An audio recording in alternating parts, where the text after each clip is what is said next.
దేవతారాధనలో అలాగే వైదిక వ్యవహారాల్లో స్టీల్ పాత్రలు వినియోగించరాదు అని చెప్తూ ఉంటారు, ఎందుకని? దేవతారాధనలో స్టీల్ పాత్రలు వినియోగించకూడదు. స్టీల్ పాత్రలు ఇనుప వస్తువుతో సిద్ధం చేసినటువంటివి.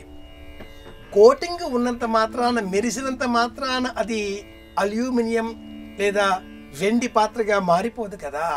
ఇనుప పదార్థం ఇనుప పదార్థమే, ఇనుప వస్తువు ఇనుప వస్తువే.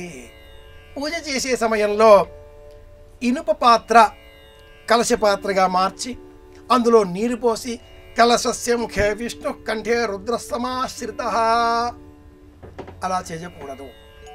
శంఖంలో నీరు పోసి పూజించాలి. కలశంగా వినియోగించేటటువంటి పాత్ర రాగి, వెండి, ఇత్తడి ఈ మూడింటితో చేసినటువంటి రాజలోహాలతో చేసినటువంటి పాత్ర మాత్రమే అయి ఉండాలి. ఇనప పాత్రలను పూజాగృహంలో పూజా సామాగ్రిలో వినియోగించరాదు. తాత్కాలికంగా మన బద్ధకానికి, ఓపిక లేనితనానికి సులభంగా పరిశుభ్రం చేసుకోవచ్చు అనేటటువంటి ఆలోచనలకు అనుకూలంగా స్టీలు లభ్యం కావడంతో అంతా స్టీలుమయంగా మారిపోయింది. ఒకనాటి కాలంలో పూజాగృహంలో కావచ్చు, వంటగృహంలో కావచ్చు, రాతితో చేసినటువంటి పాత్రలు వినియోగించేటటువంటి వారు. రాతి గిన్నె, రాతితో చేసినవి కర్నూలు, కడప ప్రాంతాల్లో ఈనాటికి వినియోగిస్తారు. క్రమేణా ఆ రాతి గిన్నెలు, రాతి పాత్రల స్థానంలో కంచు లోహం వచ్చి చేరింది.